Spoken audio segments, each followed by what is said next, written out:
So today we are starting the new chapter that is called as the continuity. Be clear.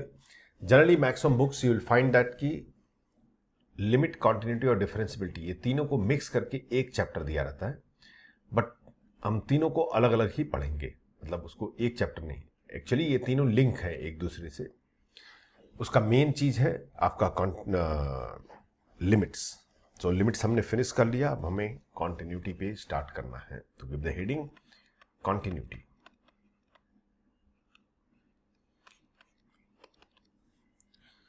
Name तो continuity है, but maximum time हमें यहाँ पे discontinuity पढ़ना है function का, कि फंक्शन कैसे कैसे ब्रेक हो सकता है। एक्चुअली हमें यहाँ पे ये पढ़ना है कि कोई ग्राफ अगर हम बनाते हैं तो वो ग्राफ कहाँ पे ब्रेक होगा। तो अगर ग्राफ बना लिया तो फिर तो कुछ बताने की जरूरत नहीं, ग्राफ देख के हम बता सकते हैं कि वहाँ कहाँ पे ब्रेक होगा। बट मैक्सिमम टाइम हम ग्राफ नहीं बना सकते, इसलिए हमारे पास कोई मेथड होना चाहिए जिससे कि हम पता कर सकें कि ग्राफ ब्रेक है कि नहीं कहीं पे।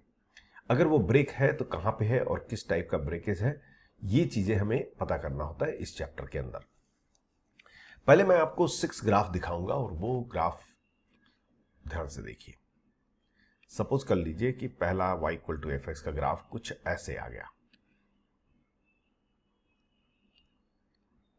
ये क्लोज है और ये ओपन है।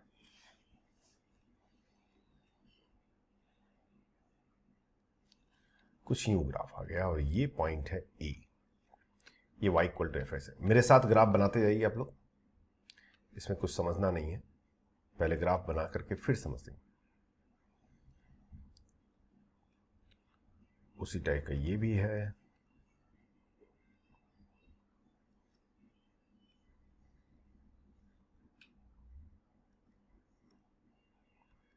इस बार ए यहां पे है,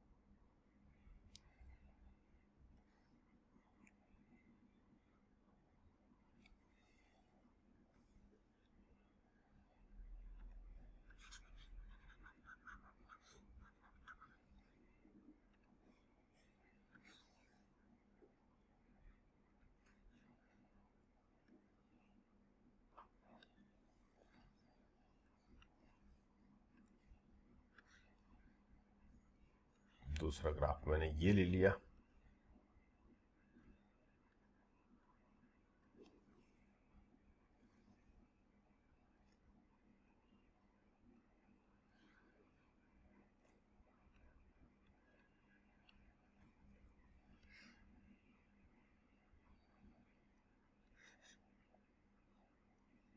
सारे y = fx के ग्राफ हैं। डिफरेंट डिफरेंट सिचुएशंस हम देख रहे हैं इसमें।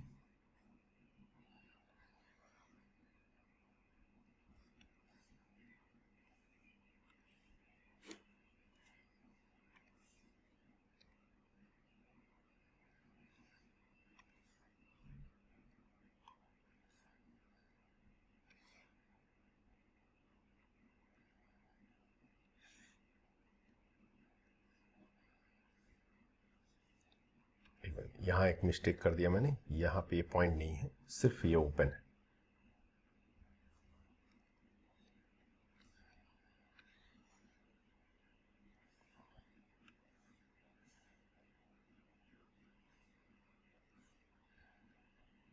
ओपन है और ये पॉइंट यहां है।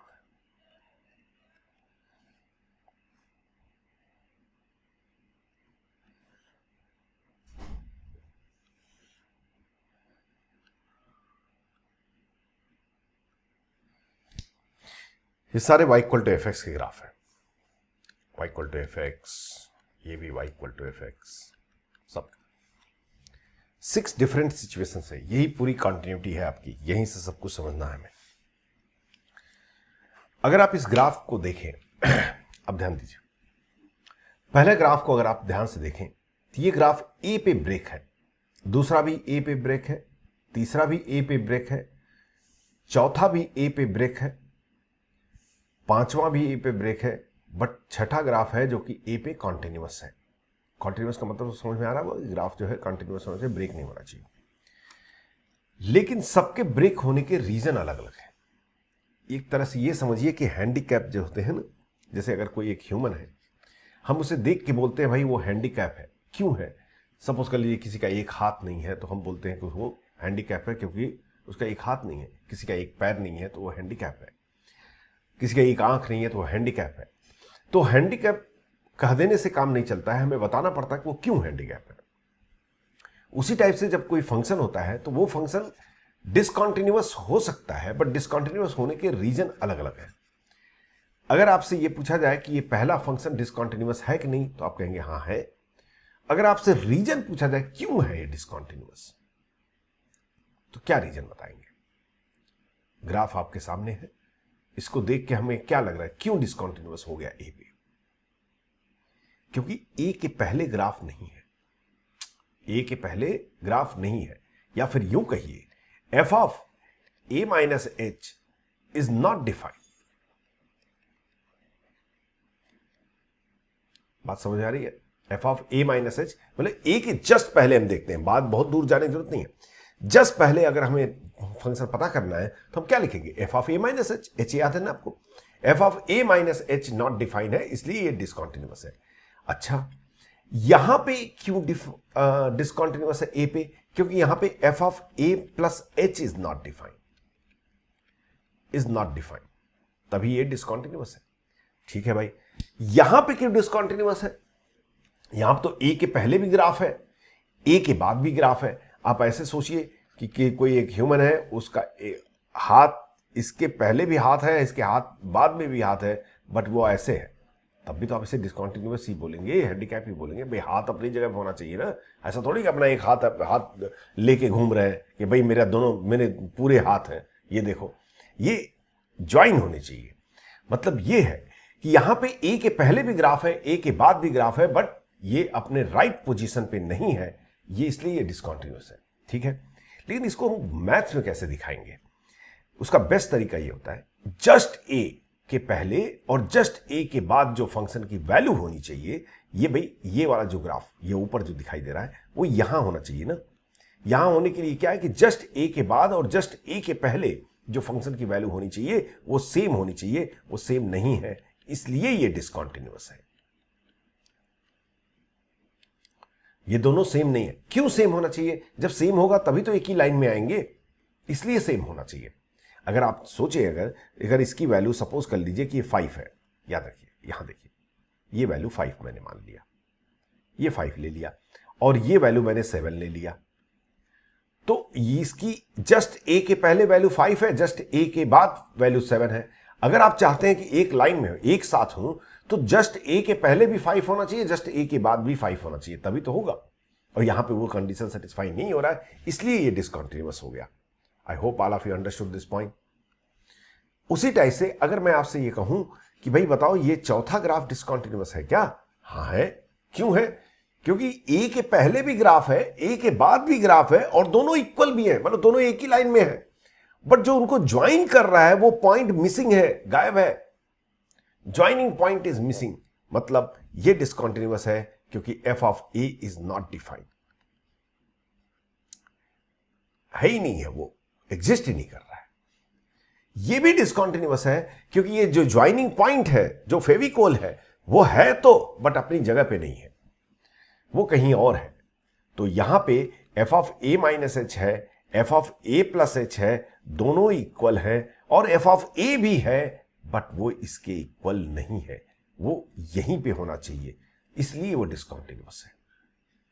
और अब द लास्ट पॉइंट, जहां पे यहां पे देखिए ए पे कॉन्टिन्यूअस है, ए के पहले भी ग्राफ है, ए के बाद भी ग्राफ है, और दोनों के दोनों इक्वल भी हैं, मतलब एक लाइन में है, और उनके ज्वाइनिंग पॉइंट भी इक्वल है, एक ही लाइन में है।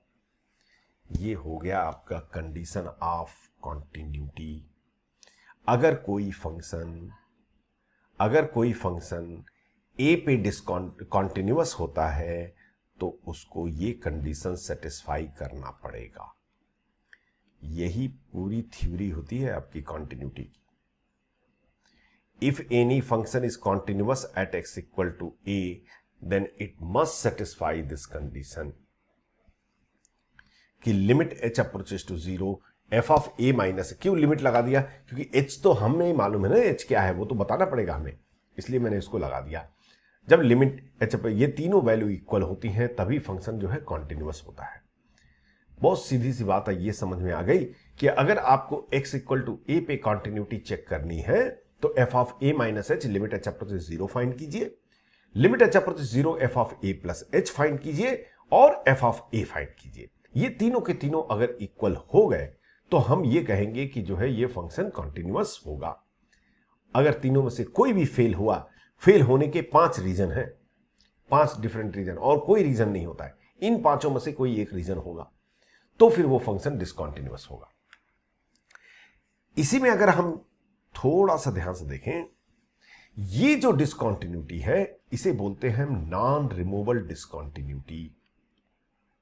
ये भी नॉन रिमूवल डिसकंटिन्यूटी, मतलब ये डिसकंटिन्यूटी रिमूव नहीं हो सकती, ये भी नॉन रिमूवल डिसकंटिन्यूटी है। बट ये दोनों रिमूवल डिसकंटिन्यूटी है, इन दोनों को रिमूवल डिसकंटिन्यूटी बोलते हैं।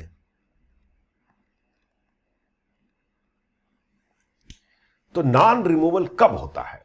जब F of A minus H और F of A plus H दोनों इक्वल ना हो, किसी भी रीजन से। हो सकता है कि f of A minus H हो ही ना, हो सकता है F of A plus H हो ही ना, मे बी दोनों हो बट दोनों इक्वल ना हो। तो ये 3 कंडीशन होते हैं जो कि नॉन रिमूवल डिसकंटिन्यूटी हो गए। और अगर F of A minus H F of A plus H दोनों हैं और दोनों इक्वल भी हैं, तब 100% वो रिमूवल होगा या तो कॉन्टिन्यूअस होगा। तो ये कंडीशंस हो गए और ये कंडीशन आपका कॉन्टिन्यूटी का हो गया। बस इतनी सी बात होती है। Is this clear to everybody? पूरी कॉन्टिन्यूटी में आपको 3 चीज पता करनी है, F of A minus H, F of A plus H और एफ ऑफ ए। ये तीनों इक्वल तो फंक्शन कॉन्टिन्यूअस, इक्वल नहीं तो फंक्शन डिसकंटिन्यूअस। सिंपल सीधी बात। Can I go ahead? All of you wrote it down? If anybody didn't write, please take a snapshot.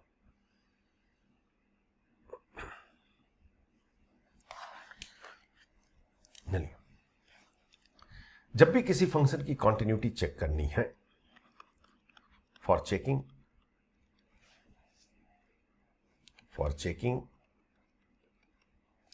continuity of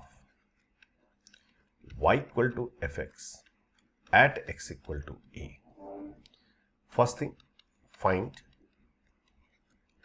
limit h approaches to 0 f of a minus h. This is पहला काम। दूसरा, find limit h approaches to 0 f of a plus h. तीसरा, find f of a. अगर ये तीनों equal है, if 1 equal to 2 equal to 3,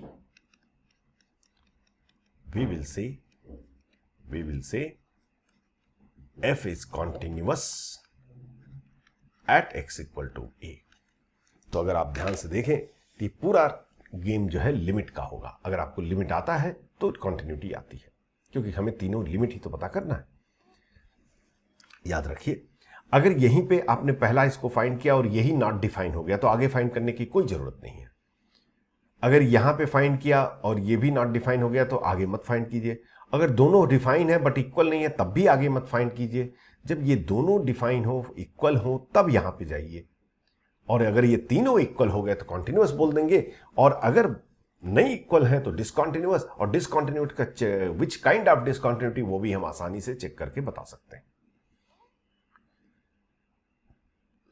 I hope it's clear to everybody.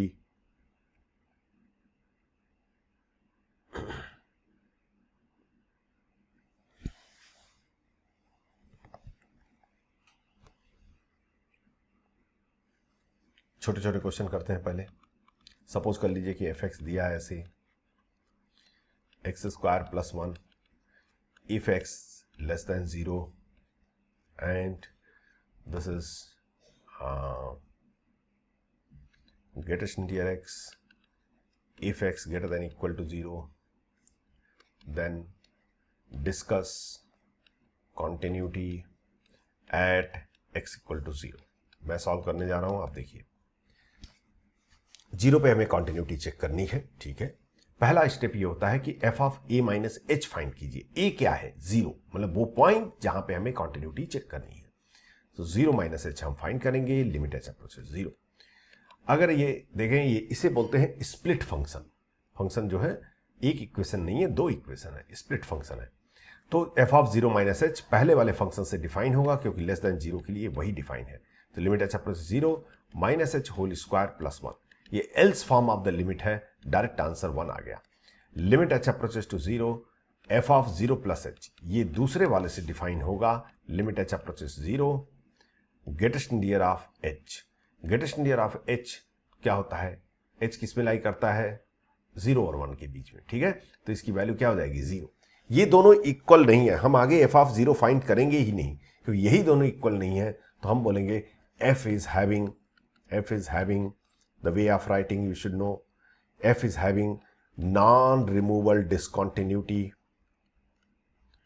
Eight x equal to 0। f is having non-removable discontinuity at x equal to 0.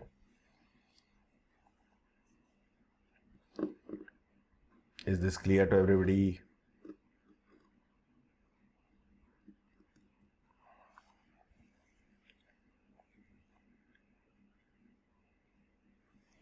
Okay.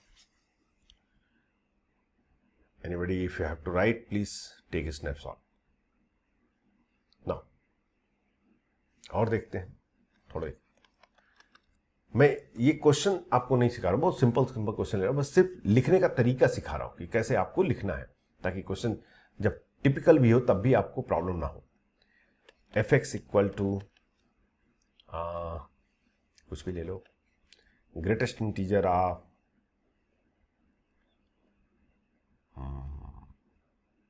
X square minus 4 at x equal to 2।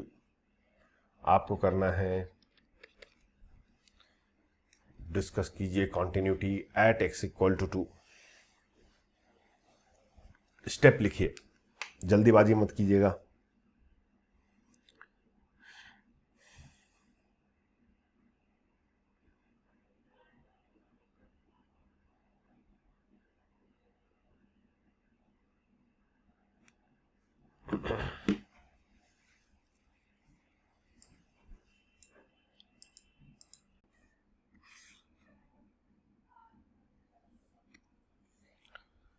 Eight x equal to 2, तो पहला काम तो हमारा रहेगा कि f of 2 minus h को find करेंगे, and ये हो जाएगा limit H approaches 0 greatest integer of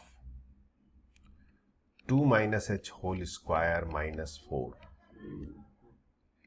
ये हो जाएगा limit H approaches to 0 2 minus H whole square minus 4। इसको हम फैक्टराइज कर सकते हैं, क्योंकि 2 माइनस एच होल स्क्वायर ये हो जाएगा माइनस 2 स्क्वायर, ये वैल्यू हो जाएगी आपकी 2 minus H minus 2 into 2 minus H plus 2। तो ये वैल्यू हो जाएगी 2 2 cancel, minus H into 4 minus h. ये हो जाएगा limit H plus 0 minus H into 4 minus h. ये ध्यान दीजिए जरा, यहां पे आप अगर इसको ध्यान से देखें तो एच अप्रोचेस टू 0 है, एच अप्रोचेस टू 0 है, और ये 4 माइनस एच है। 4 माइनस एच तो एक 4 जैसा कुछ क्वांटिटी होगा, तो 4 इंटू माइनस एच फॉर्मेट है। मतलब ये है ये टोटल क्वांटिटी 0 से तो लेस है, ये टोटल क्वांटिटी 0 से लेस है, तो इसकी वैल्यू हो जाएगी -1। Did you understand? This value will be -1। या फिर इतना लफड़ा करने की कोई जरूरत नहीं है, अगर आप थोड़ा दिमाग लगाएं तो 1 मिनट में होगा। 2 माइनस एच होल स्क्वायर, तो साफ सी बात है ये 2 माइनस एच क्या होता है, जस्ट 2 के पहले एक नंबर, उसको आप स्क्वायर करेंगे तो वो जस्ट 4 के पहले एक नंबर होगा। मतलब ये 4 से छोटा है, लेकिन बहुत छोटा नहीं है, थोड़ा सा। तो 4 से छोटा -4, तो ये वैल्यू हो जाएगी -1 और 0 के बीच में लाई करेगी, तो ग्रेटेस्ट नियर -1 हो जाएगा। उसी टाइप से f of 2 plus H find करते हैं, और ये हो जाएगा limit H approaches 0 greatest near of 2 plus h whole square -4। ये 4 से बड़ा है, -4, तो टोटल क्वांटिटी 0 से बड़ी होगी, तो ग्रेटेस्ट इंटीजर तो 0 हो जाएगा। ये दोनों इक्वल नहीं है, non removal discontinuity. How many of you got it? Good. Simple questions उतने ज्यादा टफ नहीं होते हैं, आपको थोड़ा सा पेशेंस रख के क्वेश्चन सॉल्व करना है। मैं यहाँ पे F2 फाइंड नहीं करूंगा, क्योंकि जब ये दोनों ही इक्वल नहीं है तो इसका मतलब ये नॉन रिमूवेबल डिसकंटिन्यूटी होगी, आगे बढ़ने की कोई जरूरत नहीं है। नेक्स्ट क्वेश्चन लिखिए। Anybody have difficulty with this step, this solution?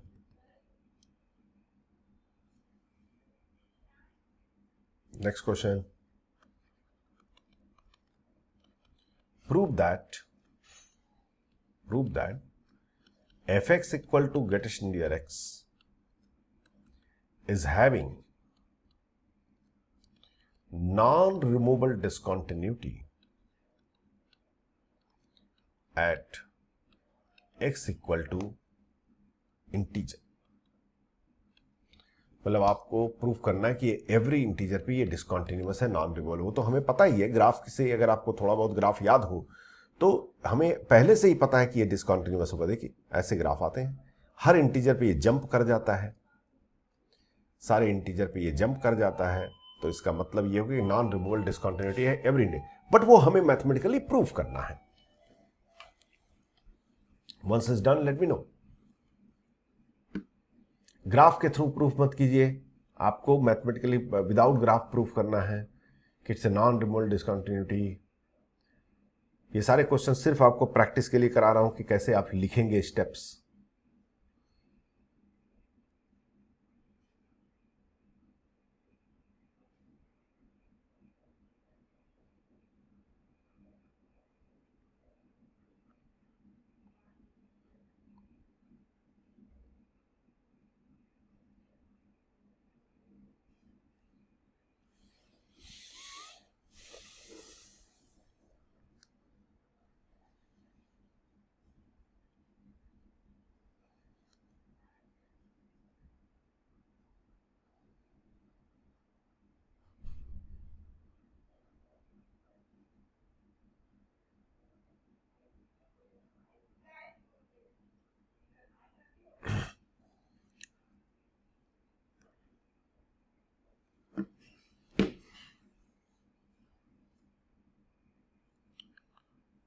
चलिए okay, hope all of you did. Now prove that this is the having non removable discontinuity at x equal to integer. ठीक है, एक काम करते हैं, हम लोग एक इंटीजर ले लेते हैं, let checking at x equal to n। n कोई भी इंटीजर हो सकता है, हमें उस पर चेक करना है। तो f of n minus h find करता हूं। f of n minus h हो जाएगा limit h up to 0 greatest integer of n minus h। सोचिए n माइनस h कहां होगा? ये n माइनस 1 और n के बीच में होगा। अगर n माइनस 1 यहां है, n यहां है और n प्लस 1 यहां, तो n माइनस h मतलब जस्ट बिफोर n यहां पे कहीं होगा। तो उसका ग्रेटेस्ट इंटीजर तो n माइनस 1 हो जाएगा, क्योंकि लेफ्ट साइड इंटीजर होता है। और f of n plus h निकालते हैं, limit h up to 0 greatest integer of n plus h। n plus h मतलब number just after n, just after n मतलब यहां पे हो गया, तो वो n और n प्लस 1 के बीच में लाई कर रहा है, तो ग्रेटेस्ट इंटीजर n हो जाएगा। ये दोनों इक्वल नहीं है, ये दोनों इक्वल नहीं है। इसका मतलब ये हो गया कि ये having non removable discontinuity at x equal to integer. I hope everybody understood. Is it clear? If anybody want to write, please take a snapshot. अगला क्वेश्चन, बहुत छोटे छोटे क्वेश्चन करा रहा हूं, इसमें मिस्टेक मत कीजिए। If fx equal to 1, if x belongs to rational, 0 if x is irrational, then prove that f is discontinuous everywhere। मतलब ऐसा कोई नंबर ही नहीं जहां पे कॉन्टिन्यूअस हो। जब भी कोई फंक्शन एवरीवेयर डिसकंटिन्यूअस होता है, मतलब ग्राफ पॉइंटेड होंगे, point point point point dot dot dot dot dot everywhere dot होगा, कर्व बनेगा ही नहीं। ट्राई कीजिए, फट से नोट कीजिए।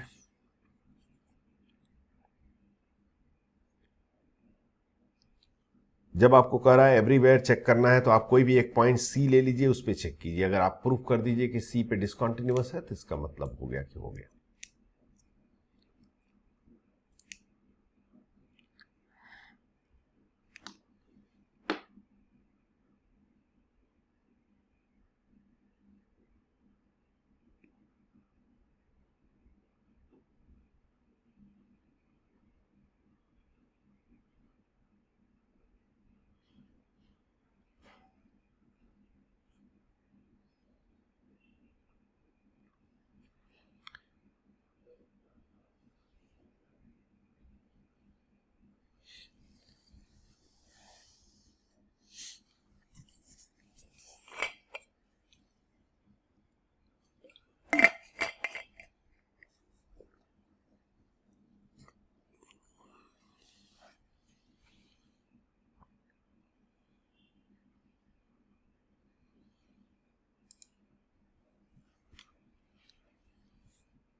हो गया भाई? चलिए मैं सॉल्व करता हूं। ऐसे क्वेश्चंस को पहले समझिए कि क्या बोल रहा है क्वेश्चन में। यहां एक बड़ी अच्छी चीज हम लोग सीखेंगे। In this question they are saying that कि prove that it's a discontinuous everywhere. Okay, तो एवरीवेयर का मतलब सारे रियल नंबर पे डिसकंटिन्यूअस होगा। तो हम क्या करते हैं, x इक्वल टू सी को लेते हैं। c कोई भी रियल नंबर है, मुझे नहीं पता। अगर मैं उस पे c पे इसको डिसकंटिन्यूअस प्रूव कर देता हूं और c कोई भी रियल नंबर है, तो इसका मतलब फंक्शन पूरी तरह से डिसकंटिन्यूअस होगा। ठीक है भाई, तो पहले हम f of c minus H find करते हैं। बट यहां एक लफड़ा है। लफड़ा यह है कि c minus H, F of c minus H की वैल्यू यहां से नोट करनी है। हमें ध्यान दीजिए, यहां से नोट करनी है। हमें तो पता ही नहीं c माइनस एच रेशनल है कि इर्रेशनल। बात समझ में आ रही है?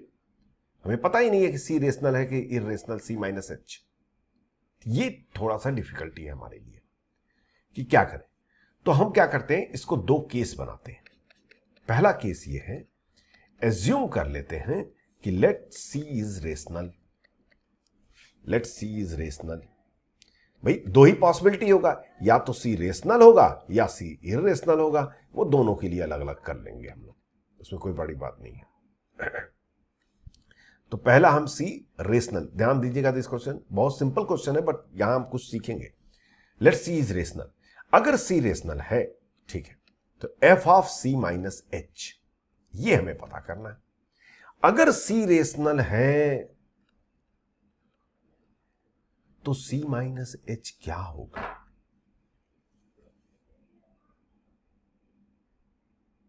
अगर c रेशनल है तो c माइनस एच क्या होगा? पहली बात तो c माइनस एच होता क्या है? c minus H just before c the number just before c, वो इर्रेशनल होगा। क्यों? क्योंकि जो रियल नंबर लाइन का स्ट्रक्चर होता है वो ऐसा होता है, इर्रेशनल होता है, फिर उसके बाद रेशनल होता है, फिर इर्रेशनल होता है, फिर उससे रेशनल होता है, फिर इर्रेशनल होता है, ऐसे ऐसे पूरा रियल नंबर रेशनल इर्रेशनल से भरे पड़े हैं। लेकिन कभी भी दो रेशनल नंबर साथ में नहीं होंगे। हमेशा एक रेशनल नंबर दो इर्रेशनल के बीच में होगा, और हमें एक इर्रेशनल नंबर दो रेशनल नंबर के बीच में होगा। मतलब अगर आपसे कोई पूछा जाए रेशनल के जस्ट बिफोर कौन है, इर्रेशनल है। इर्रेशनल के जस्ट बिफोर कौन है, रेशनल है। यह हमेशा माइंड में रखिएगा।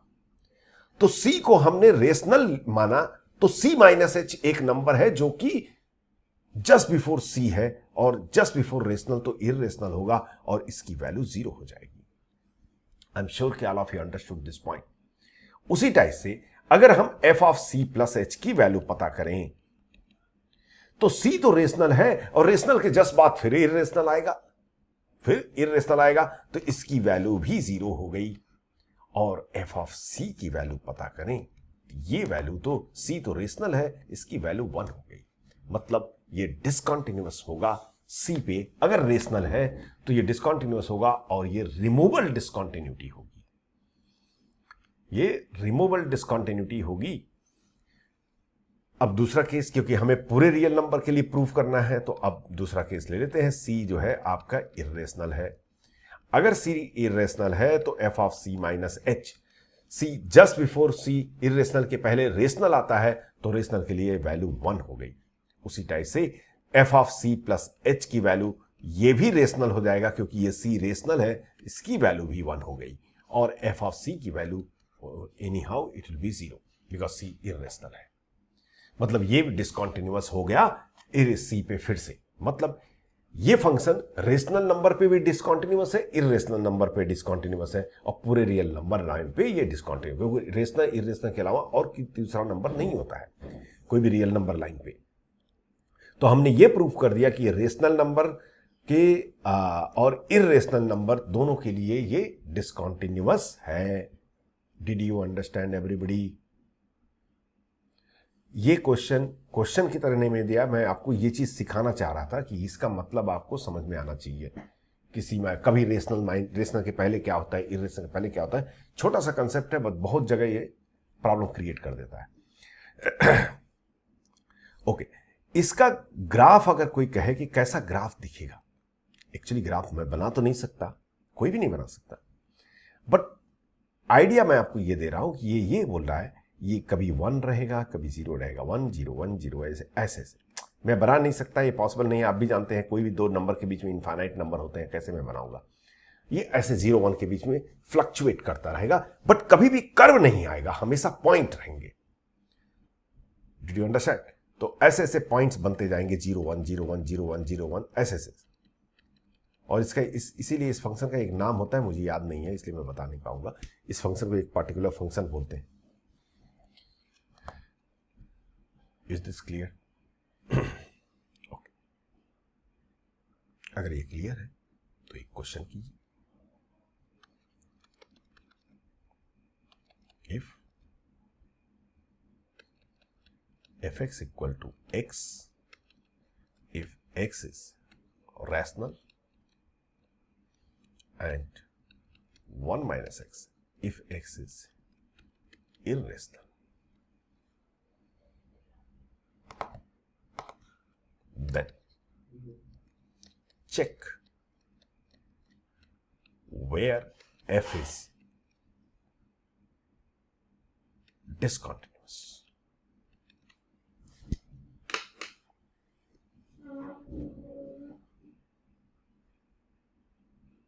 Please try.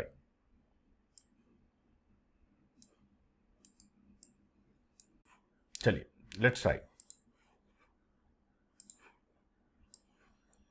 यहां पर तो पॉइंट दिया ही नहीं है, यहां पर तो ये कह रहा है कि चेक करो कहां पे ये डिसकंटिन्यूअस होगा। ठीक है, जब भी ऐसा सिचुएशन आए कि आपको चेक करना हो कि कहां पे डिसकंटिन्यूअस हो सकता है, तो अब यहां पे रेशनल इरेशनल के लिए डिफाइन है, तो किसी भी एक नंबर पे हम ट्राई करते हैं, x equal to C.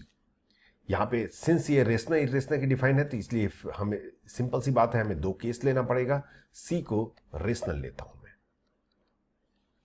Rational लिया, और f of c minus H find करता हूं। f of c minus H, c rational है तो c माइनस एच इरेशनल होगा, तो ये हो जाएगा 1 माइनस c माइनस एच। याद रखिए लिमिट h अप्रोच 0 है, तो ये वैल्यू आ जाएगी आपकी 1 माइनस सी, क्योंकि else form of the limit है।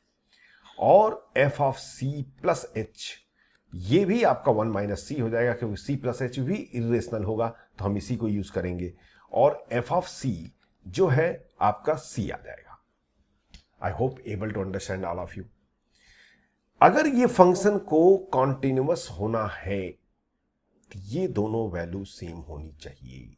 ध्यान दीजिए जरा, अगर इस फंक्शन को कॉन्टिन्यूअस होना है तो ये दोनों वैल्यू सेम होनी चाहिए, क्योंकि ये तो ऑलरेडी सेम है, ये दोनों ऑलरेडी सेम है। हमें फंक्शन ये देखना है कि कब ये डिसकंटिन्यूअस होगा। ये तो डिसकंटिन्यूअस दिख रहा है, ये डिसकंटिन्यूअस है, लेकिन क्या ऐसा हो सकता है कि ये दोनों सेम हो जाए? देखते हैं। 1 माइनस सी इक्वल टू सी हो सकता है? हो सकता है भाई, सी इक्वल टू 1/2 पे। सी को इधर ले जाओ। नहीं समझ में आई बात आपको? अरे बात समझ में आ रही है? मतलब ये तो कभी भी इक्वल नहीं होंगे एक्सेप्ट दिस पॉइंट। ये कभी भी इक्वल नहीं होंगे एक्सेप्ट दिस पॉइंट। मतलब एक चीज तो मैंने प्रूव कर दिया कि f is discontinuous for all rational except 1/2। Is this point clear to all of you? दूसरा सिचुएशन देखते हैं। अगर c इरेशनल है तो, अगर c इरेशनल है तो f of c minus H की वैल्यू हो जाएगी, c irrational, c minus H rational हो जाएगा, तो इसकी value c minus H and limit h approaches 0, so that value will become automatically c. f of c plus h, that will be also again c, because c plus h will be also rational, and f of c की value 1 minus c आ जाएगी। क्या ये कभी दोनों equal? ये तो equal नहीं है, साफ सी बात है, लेकिन क्या ये कभी दोनों इक्वल हो सकते हैं? देखता हूं। अगर ये दोनों इक्वल हैं तो c इक्वल टू 1 माइनस सी होना चाहिए, मतलब c की वैल्यू 1/2 होना चाहिए, बट ये लूंगा ही नहीं मैं। क्यों? क्योंकि हम तो उस केस के अंडर कर रहे हैं जब C इर्रेशनल है और 1/2 इर्रेशनल नंबर नहीं है. Some people gone in sleep mode. पता नहीं भगवान जाने क्या पढ़ा रहे हैं. अरे, are you getting my point? तो ये जो है, कभी इसका मतलब ये होगा कि ये तीनों क्वांटिटी कभी इक्वल नहीं हो सकते हैं. मतलब ये है कि f is discontinuous on every irrational. तो फाइनल आंसर आप क्या बोलेंगे कि f is discontinuous for x belongs to all real number except 1/2. And which kind of discontinuity? Removal discontinuity. क्योंकि दोनों ही केस में लेफ्ट हैंड लिमिट और राइट हैंड लिमिट तो सेम है. तो this we will say that कि this is f is discontinuous for all real number except 1/2. पूरे रियल नंबर में 1/2 ही एक ऐसा नंबर है जो जिसपे ये फंक्शन कॉन्टिन्यूअस होगा, लेकिन उसके बाद हर नंबर पे ये डिसकंटिन्यूअस होगा. It's a good question. Is it clear to everybody? Please let me know once you finished.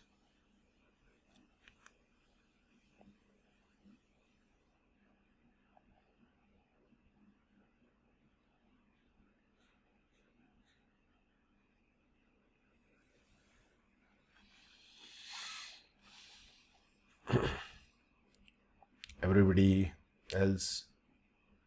Okay. Still, if anybody writing, please take a snapshot.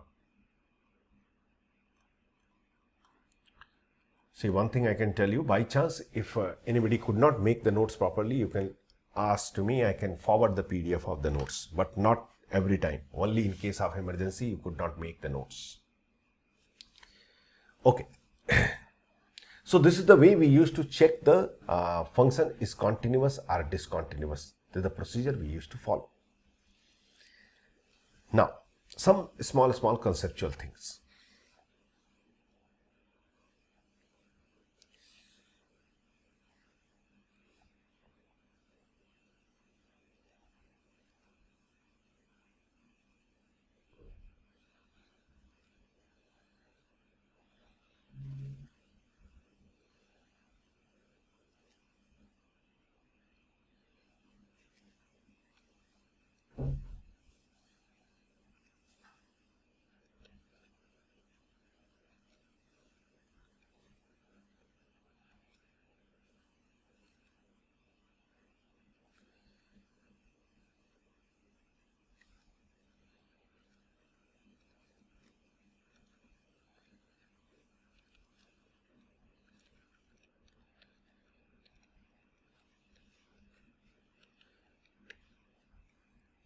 ये y equal to f x का graph है.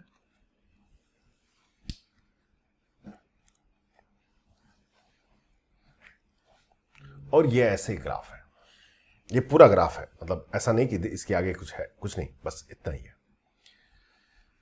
आपको ये बताना है कि कहां पे डिसकंटिन्यूअस है. ग्राफ को देख के आपको बताना है कि function discontinuous where.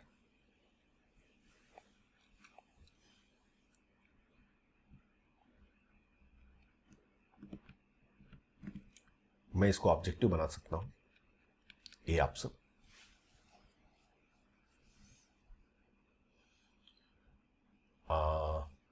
x belongs to B to C union D. B option. X belongs to B to C union A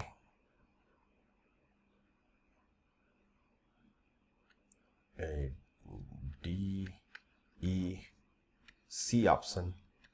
X belongs to B to C union D E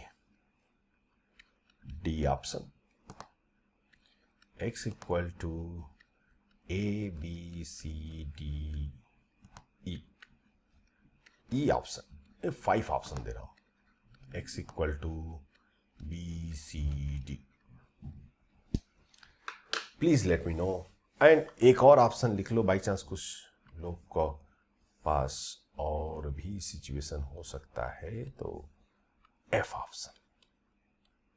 इसके बिना लगता ही नहीं है कि ऑब्जेक्टिव क्वेश्चन है। ये option तो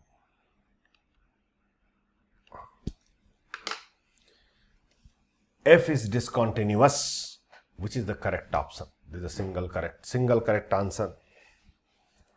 Only difference, it's having 6 options. Please respond. You don't have to solve anything. You have to just see the graph and speak the answer.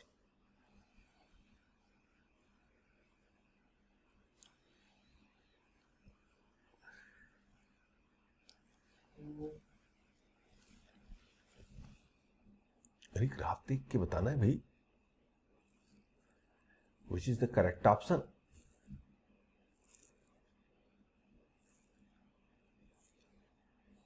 Okay, I'm waiting. Everybody, please.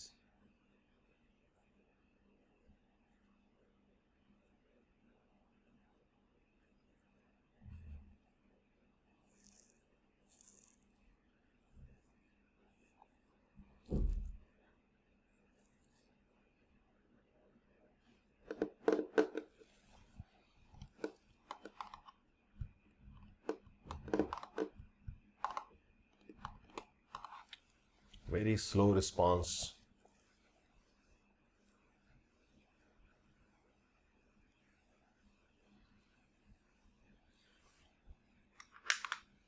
I think this much time was enough. So, क्या option मारूं? A नहीं, B,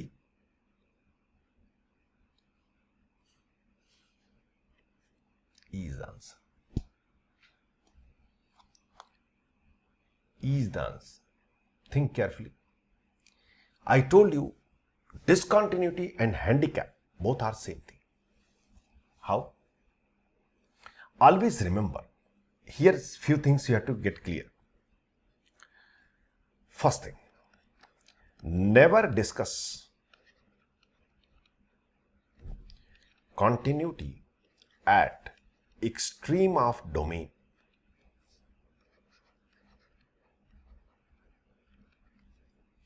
until there is jump discontinuity. I will tell what is the meaning of this. Second line for grade, अभी आप इतना mind में रखिए, कभी भी स्टार्टिंग और एंड पे डोमेन की कॉन्टिन्यूटी डिस्कस नहीं करते। मतलब हम ये भी नहीं बोलते कि ये कॉन्टिन्यूस है, हम ये भी नहीं बोलते ये डिसकॉन्टिन्यूस है। अब ऐसा थोड़ी है कि मैं आपको दिखाई दे रहा हूं, आप बोलो कि सर यू आर हैंडीकैप। क्यों भाई? सर इसके ऊपर आपका जो है बॉडी है ही नहीं। ये कोई लॉजिक थोड़ी होता है। अब किसी के हाथ छोटे हैं तो ये थोड़ी बोलेंगे वो हैंडीकैप है, भाई बड़े बड़े हाथ होने चाहिए। तो ये कोई रीजन नहीं होता है। तो कभी भी जो है एक्सट्रीम ऑफ डोमेन पे हम जो है कॉन्टिन्यूटी डिस्कस नहीं करते हैं। This is the first rule, very important rule. Second thing, there will be always, there will be point of discontinuity, point of discontinuity, not interval of discontinuity. आप कभी भी ये नहीं बोलेंगे कि इस इंटरवल में फंक्शन डिसकॉन्टिन्यूअस है, हमेशा ये बोलेंगे कि इस पॉइंट पे डिसकॉन्टिन्यूअस है। आप ये नहीं बोलेंगे कि बी और सी के बीच में फंक्शन डिसकॉन्टिन्यूअस ब्रेक, अरे ब्रेक नहीं है, यहां तो ग्राफ ही नहीं है। किसी भी पॉइंट पे हम बोलेंगे, मतलब बी पे डिसकॉन्टिन्यूअस है, हां साफ सी बात है क्योंकि इसके बाद ग्राफ नहीं है। बट ये इसके बीच में कोई एक पॉइंट को आप थोड़ी बोलेंगे कि वो डिसकॉन्टिन्यूअस है उस पॉइंट पे। सी पे डिसकॉन्टिन्यूअस है, डी पे डिसकॉन्टिन्यूअस, पॉइंट पे डिसकॉन्टिन्यूअस है, इंटरवल में डिसकॉन्टिन्यूटी चेक नहीं करते। तो कभी भी ये तीनों, शुरू के तीनों ऑप्शन तो आंख बंद करके आप रिजेक्ट कीजिए, क्योंकि ये इंटरवल बोल रहा है। इंटरवल में डिसकंटिन्यूटी तो होती नहीं है। डी ऑप्शन को भी रिजेक्ट कीजिए क्योंकि ये एक्सट्रीम पॉइंट पे डिसकंटिन्यूअस बोल रहा है। इससे फर्क नहीं पड़ता कि क्लोज या ओपन है। हमेशा माइंड में रखिए कि डिसकंटिन्यूटी कभी भी डोमेन पे चेक, एक्सट्रीम ऑफ डोमेन पे चेक नहीं करते, और किसी भी फंक्शन का डिसकंटिन्यूटी इंटरवल में नहीं होता है, हमेशा पॉइंट पे होता है। Did you understand this point everybody?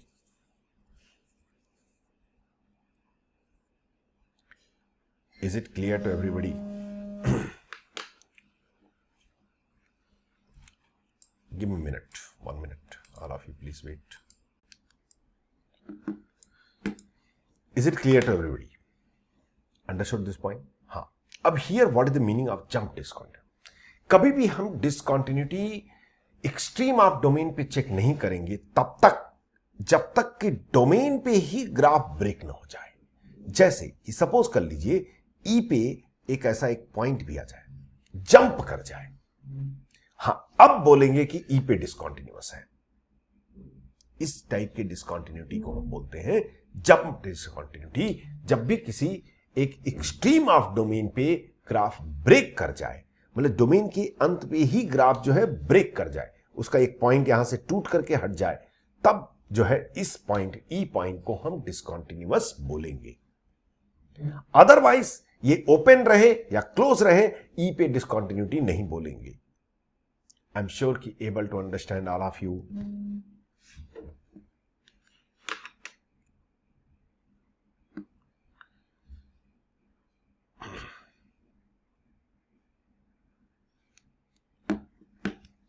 सो ये आपका कॉन्टिन्यूटी का ट्रेलर था और इसके लिए आपको होमवर्क है।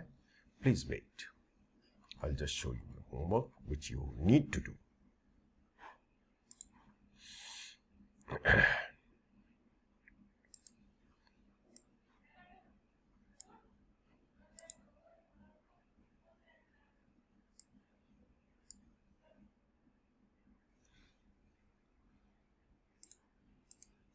Wait a minute, I taken wrong question.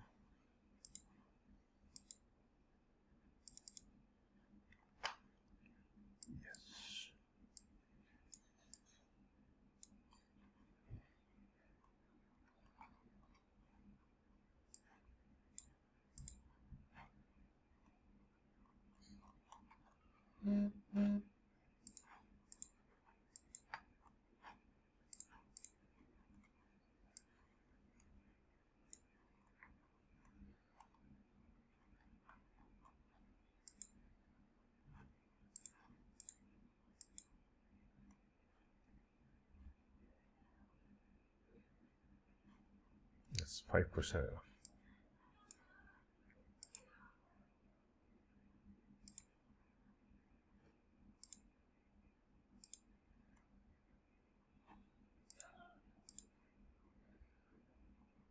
Please take everybody a snapshot of the questions. This is your homework and it must be completed today itself, and send me the solution, not solution, answer. Whatever the, sorry, proof is there. Whatever proof, that solution, and whatever not proof, that answer must be completed before next class. And we'll continue in the next class. Okay. Thank you very much to all of you.